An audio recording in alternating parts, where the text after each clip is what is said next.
Good morning, everyone. Welcome to today's operational information update on the flooding and landslide situation in BC. For today's briefing, we will have updates from Minister of Public Safety and Solicitor General Mike Farnworth and Minister of Transportation and Infrastructure Rob Fleming. We also have on hand for questions Armel Castellan, Warning Preparedness Meteorologist with Environment and Climate Change Canada, David Campbell, Head of the River Forecast Centre, Ministry of Forest, Lands and Natural Resources, Ashok Badi, Executive Director, South Coast Region, Ministry of Transportation and Infrastructure, and Paula Cousins, Regional Executive Director, Southern Interior Region, Ministry of Transportation and Infrastructure. As a reminder to media on the phone line, please press *1 to enter the queue. You'll be limited to one question and one follow-up. I will now hand it over to Minister Farnworth. Thank you, and good morning, everyone. I'm honored to be here on the traditional territory of the Lekwungen-speaking people and the Songhees and Esquimalt First Nations. On Friday, I had the opportunity to visit flood-damaged areas to see firsthand what our province has been through. I spent time visiting the hard-hit community of Princeton, where I met with MLA Russell and Mayor Coyne, and had the opportunity to walk through impacted neighborhoods, meet with residents, and thank emergency operations staff and volunteers. The scale of the flood damage is extraordinary.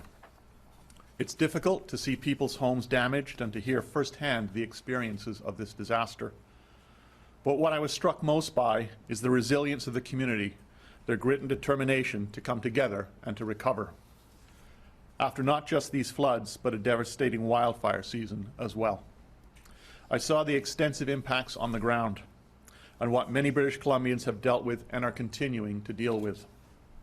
Tomorrow, I will be visiting the Merritt area as well to speak with First Nations leaders and local governments. It will take time to fully recover from this flooding, but I want to reiterate that all levels of government are here to help. The province is now supporting the safe removal of debris and flood-damaged materials. This will be a coordinated approach, working with local governments, First Nation, provincial crews, and the British Columbians who've been affected. Donations have been pouring into the Canadian Red Cross, which our government and the federal government have committed to matching. As of Friday, $8.6 million has already been dispersed to evacuees through a variety of means, including the $2,000 payments announced by the province.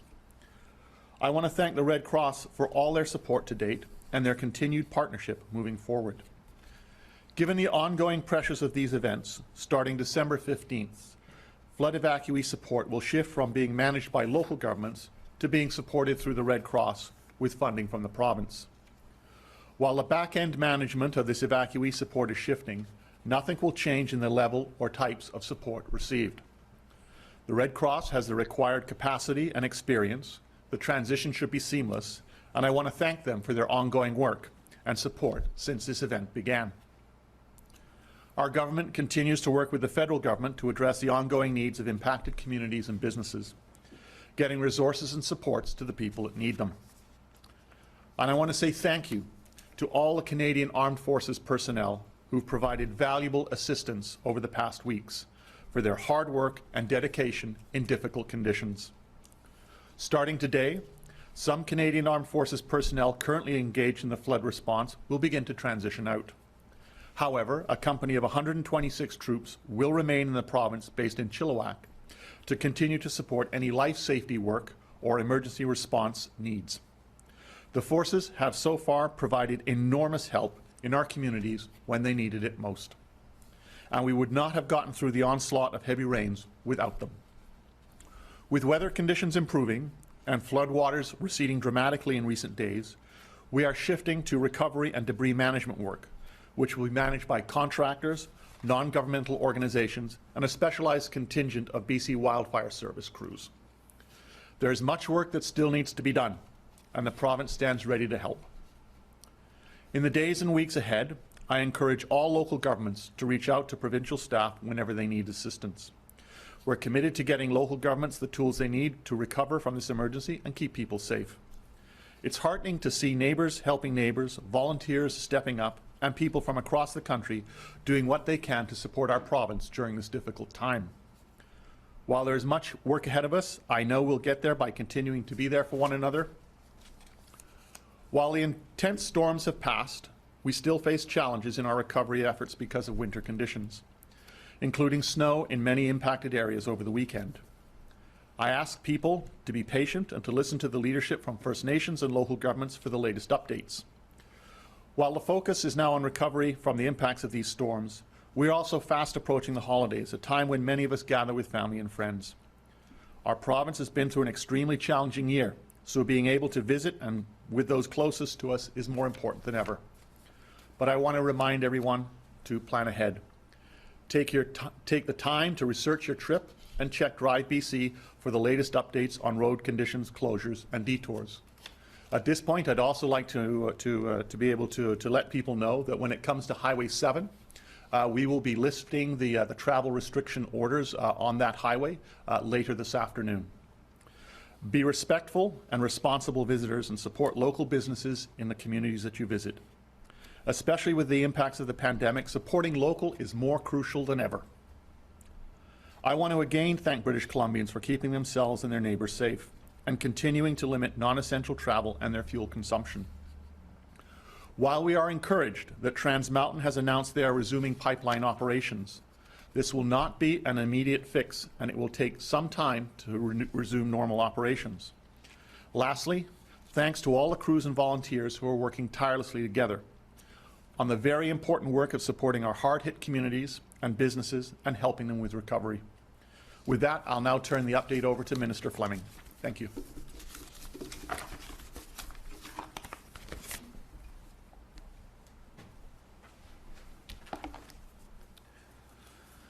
Thank you, Minister Farnworth, and good morning.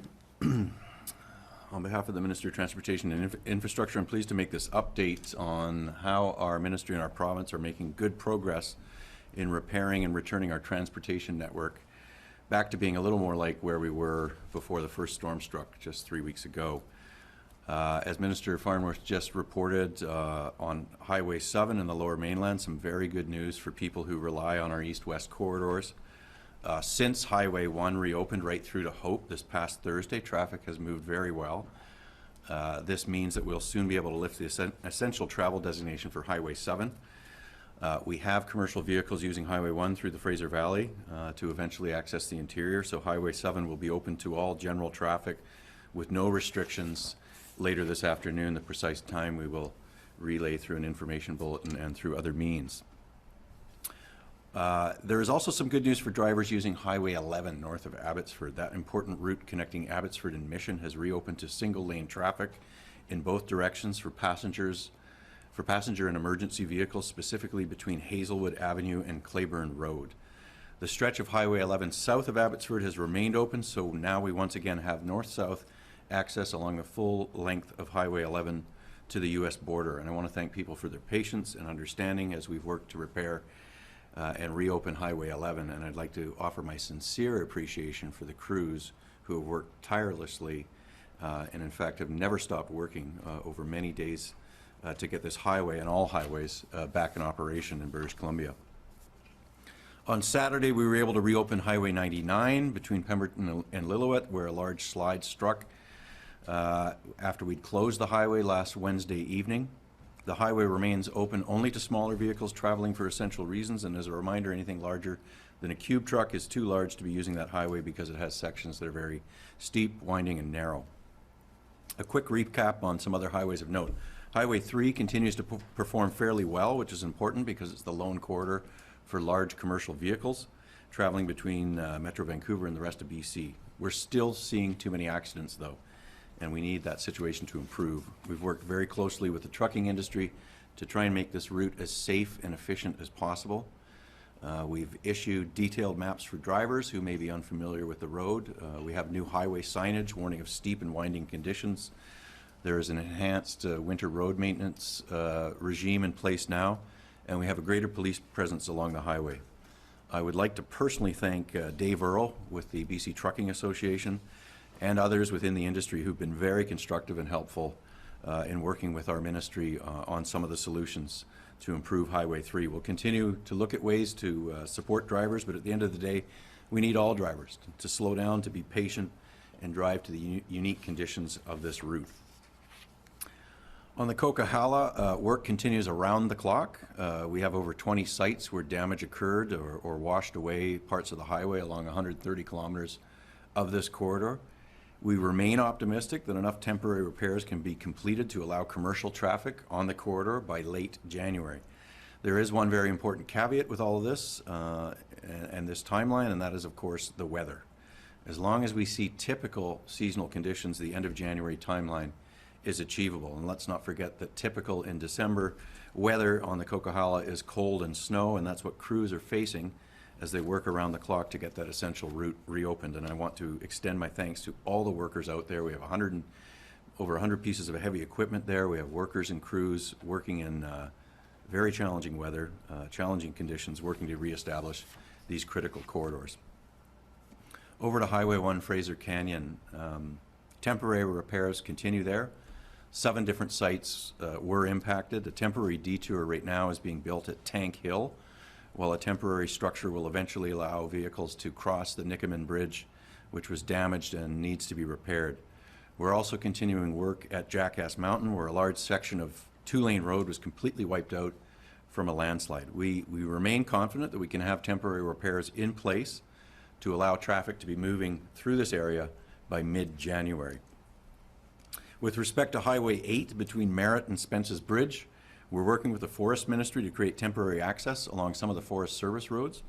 This highway was largely destroyed by the first storm, and so there's currently no estimated time to reopen. We're making good progress creating temporary access to Curnew Bridge and the sites west of Merritt. With this temporary access, BC Hydro has been able to start work reestablishing power to some of the people living in the area who lost their electricity. Local Indigenous communities are working with us to rebuild access to the region, and there are young workers from the Noaich Indian Band helping to build dams along the Nicola River as we work together to get access for community along the Highway 8 corridor. Along with Emergency Management BC, we're working with Indigenous leadership and the Thompson-Nicola Regional District to make sure people who live in that area are getting the goods that they need. In closing, we're trending in the right direction, and that's something that we can all be incredibly proud of. We have a long way to go. We have to be clear about that. Our transportation network and supply chains continue to be challenged, and we need to limit our travel unless it's necessary. But we are getting highways back online. CP and CN are running trains. Trans Mountain is resuming operations. And the spirit of cooperation, of rolling up our sleeves and pulling together, has not wavered over these past 3 weeks. Every day gets us a little bit closer to where we need to be. And I would again like to thank everybody who's been involved in these incredible efforts in communities right across British Columbia. And we'll conclude there. Thank you. Thank you, Minister. As a reminder to media on the phone line, please press *1 to enter the queue. First question today is from Vaughn Palmer, Vancouver Sun. Good day. This is a question for Mike Farnworth. Your cabinet colleague, Nathan Cullen, has written to the Commissioner of the RCMP questioning the way the RCMP has been handling the arrests at the Coastal GasLine standoff. In his letter, he says he has seen a disturbing video in which 2 residents of his constituency were arrested with undue force. 2 questions for you, Minister Farnworth. Did he clear this letter with you beforehand? And second, do you think it's appropriate that a cabinet colleague says that people were arrested with undue force before there's even been an investigation of whether or not that happened? No, I was aware of the letter, and I was aware of its contents before it was sent. And in terms of the letter being sent, besides being a cabinet minister, Minister Cullen is also the MLA for the community.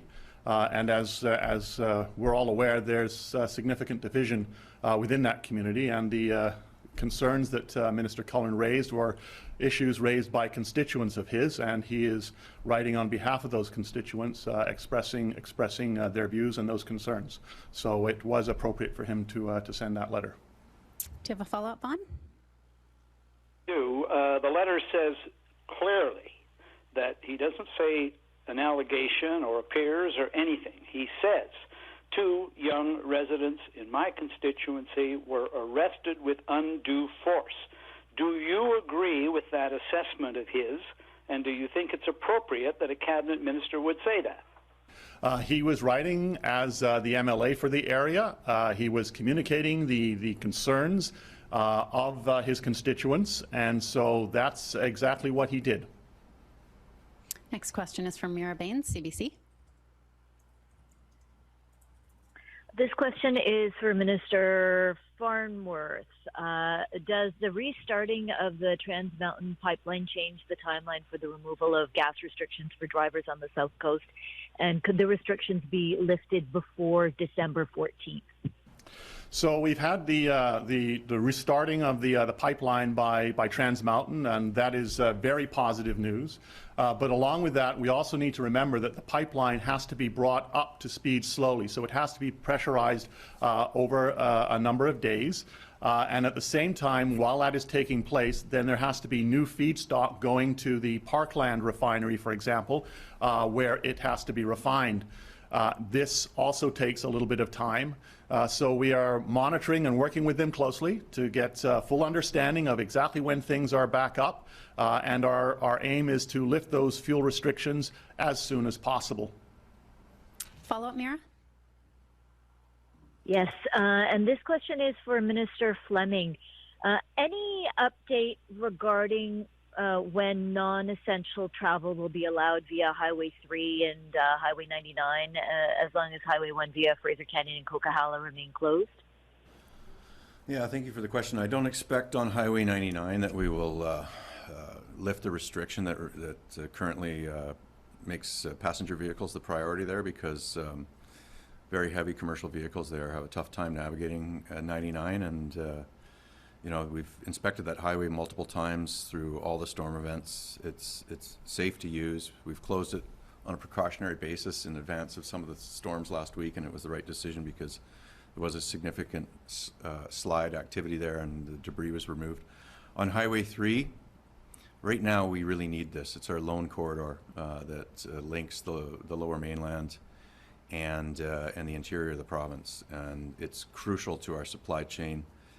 About 10,000 trucks between that route and the transit route we have negotiated with the state of Washington are both very important, but Highway 3 is by far more significant, and so we'll have an update about whether restrictions are going to be lifted, but for now, the safest way to have it continue as a priority for our supply chain and our economy and making sure that communities have the goods that they need is to keep the travel orders in effect and prioritize commercial trucks. Rob Shaw, Check News. Just back to Minister Farnworth on gasoline. You mentioned days to pressurize Trans Mountain and then the feedstock to Parkland. Have you spoken to Parkland in particular about how long it will take? I think it maintained a state of readiness. So do you have a sense of how many days you mean when you say days? We put the order in place until the 14th of December to take into account these particular issues in terms of starting it up, and obviously that feedstock going to Parkland. Just so that you're at the same time, just so you're also aware, Parkland deals about 15% of the province's fuel, and the other 85% roughly comes through the Trans Mountain pipeline. At the same time, we are still sourcing fuel from Alberta, coming in by rail, and fuel coming in by barges. So in terms of the fuel supply, we're confident in that, but we just want to make sure that when we lift the order, it's when everything is in place in both TMX and on the refining side. Rob, do you have a follow-up? Sure, thanks. For Minister Fleming, could you talk to us a bit about the highway repair projects that are kind of going on here?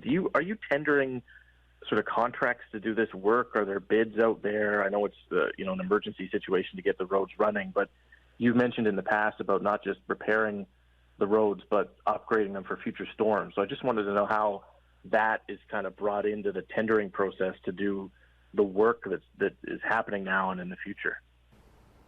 Yeah, so a couple of things. We have made it possible to immediately address and repair damaged infrastructure. And we've used our road maintenance contractors and other companies to get labor and materials out to highways that, the ones that are reopened that I've now talked about, the bigger jobs, Fraser Canyon, Highway 1, Highway 8, and the number 5 Coquihalla. We have crews working on that right now to shore up and protect and prepare for the repairs that are yet to come.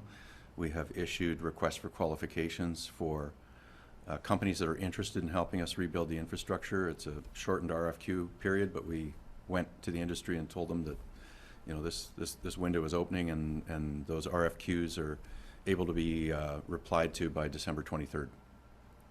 Next question is from Richard Zussman, Global News. On the Highway 3 issue, Minister, you know, as people get ready to plan for their holiday travel, I'm sure you hear a lot from people that are trying to get their trips planned. Like, is there any hope that Highway 3 will be open for non-essential reasons by the Christmas holidays? Yeah, we're just going to have to keep updating people. Right now, it would not be very pleasant to, you know, get in your car and drive to a ski hill from the Lower Mainland to the interior. There's a lot of trucks there. It's a very busy corridor. It's slow and winding. It takes approximately twice as long to get from Surrey to Karamias right now. The good news, though, is that it's open and it's moving, and that commercial trucks are able to get goods and supplies to the other parts of British Columbia, and we need to maintain that for the time being. So we'll continue to update on whether we can introduce other types of vehicles on that highway, but for now it remains a priority for the commercial trucking sector. Essential travel is still allowed in terms of people who may have been stranded by storms and are trying to return to their primary address. We do have additional RCMP presence on Highway 3, though, so that you know, people who are not obeying the essential travel restrictions there right now could be turned around, could be fined. Richard, do you have a follow-up? For Minister Farnworth, I know you were asked, I think last week or the week before, about price gouging for flights. The flights continue to be prohibitively expensive between Vancouver and Kamloops. Have you had a conversation with your federal colleagues about this, and is there any hope that this is something that may be able to be addressed with the airlines? It's one of those issues that we will continue to be engaged with the federal government on. As you know, it is a federally regulated industry. The challenge, of course, is twofold. One is it is the holiday season, and prices are typically higher at this time of year. But also, we want to make sure that as much as possible, airlines have the capacity and the ability to deal with the demand in a way that does not result in people having to pay exorbitant fares. Lisa Eustace, City News. Just to follow up a little bit on what Richard asked, when people are planning for the holidays, Minister Fleming, would it be smart right now to hedge their bets and plan on flying if they have to get to the interior or across to Alberta? Like, is there any hope of people being able to drive relatively easily through there, or is that not a likely thing that's going to happen by Christmas? Sorry, I missed the last part of your question there. Are you talking about driving from Vancouver Island or the Lower Mainland all the way to Alberta? No, not Vancouver. For Metro Vancouver, for people who want to go to Alberta for Christmas, or people who want to go to the interior for Christmas, because, you know, people are making those plans right now. I've had a few people email me, say, should I just buy a plane ticket? Should we just plan on flying? And I'm just wondering, obviously you can't say specifically, but if you had to hedge your bets, and if you wanted to go there, would you just buy a plane ticket? Well, all I'm saying is that right now we've been able to restore some highway access, but the main interior route continues to be the number 3, and we're prioritizing that for commercial vehicles. So I can't give a date about when that might be reopened to general travel. A lot of this is tied to progress we're trying to make on Highway 5, but we will update the public. You know, I know I've heard that there are people traveling through the United States to get back into other parts of Canada. There are some ways to get there. We're working with the transportation sector, including the airline industry, to look at additional flights from Abbotsford Airport, Vancouver Airport, Victoria, to destinations in the interior of the province, Kelowna, Kamloops, and there's lots of regular connections to places like Calgary. The airline industry is obviously interested in seeing what kind of additional regional and holiday service they can provide. So we'll keep updating on what the industry is doing in terms of adding flights that may be able to help people with their holiday plans. Follow-up, Lisa? Just a quick one to clarify with Minister Farnworth. So we'll hear around the 14th if that gas restriction is going to be extended or not. Is that correct? The order is in place until the 14th, and we are working with TMX, Trans Mountain, and monitoring the situation very closely. And I think we want to do, we will lift it as soon as we are able. The order expires on the 14th, and if we can lift it sooner, we will lift it sooner. Dirk Meisner, Canadian Press. Hi, Minister Farnworth. Can you go over again what you said earlier about the military? There are most of them leaving now? Yeah, much of the Canadian forces are now transitioning to back to their traditional and Canadian forces responsibilities, but there will still be a contingent of about 126 based in Chilliwack that will be on standby to assist in emergency situations. Dirk, do you have a follow-up? Sure. For Minister Farnworth again, when he goes to Merritt tomorrow, what will he tell some of the people who basically looks like their homes are destroyed? How would you help them? Well, we have been ensuring that emergency support services are there in place. We put in place the $2,000 to assist individuals. We will be working with the local community in terms of repairing the infrastructure that has been damaged and working to ensure that we build that community back stronger and better to be better prepared for the future. Our last question today is from Tyler Olson, Fraser Valley Current. Yeah, thanks. You mentioned Highway 3, and there's been talk about that. Right now, you can't travel on Highway 3 to see family or for work.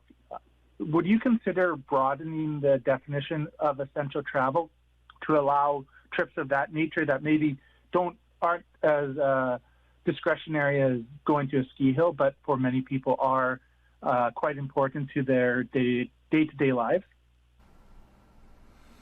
Yeah, it's going to be the same answer, Tyler. Highway 3 is designated now for commercial trucks. We need that vital link to the supply chain that focuses on making it as safe as possible. We're working with the trucking industry, for example, to get to a zero accident point and working with the industry closely on making that safe. We've got winter conditions, enhance the maintenance on Highway 3, but in terms of opening up the restrictions that are in place to general travel. We can't do that at this point in time, but we will update communities that can be connected by Highway 3 about whether that essential order will change and approximately when. But today there's really no timeline on that. For the time being, we need trucks to be able to get through from the Lower Mainland to the interior and back again. That's a critically important thing for people to be able to access goods and also to keep our economy going. There's a lot of companies, manufacturers, construction companies, others whose jobs and ability to remain open as a business depend on goods getting through Highway 3 right now. Do you have a follow-up, Tyler? Yeah, for Minister Farnworth, does the province need to reassess the allocation of resources in Hope, given that the community is a bit of a choke point, and we've seen it often has to deal with unforeseen events with very few resources? We work with communities right across the province in terms of when it comes to dealing with emergency measures and the situations that are arriving. It's one of the critical reasons why we are doing the complete overhaul of the Emergency Program Act to ensure that it meets the need not just of the challenges we're facing now, but climate change challenges that we're going to be facing in the future. And this is the most significant overhaul of that legislation since 1993. And as I said before, it's all started around us being the first province in this country, along with the federal government, to sign on to the Sendai framework, so that we're no longer just focusing on response and recovery, but just as much on prevention and mitigation as well as response and recovery. And so that is going to enable us to be doing significantly more in the future. And I expect that work has been ongoing for over a year now. COVID did impact a little bit, and I'm expecting that legislation to be in place by the fall of next year. That concludes today's information update. Thank you for joining us.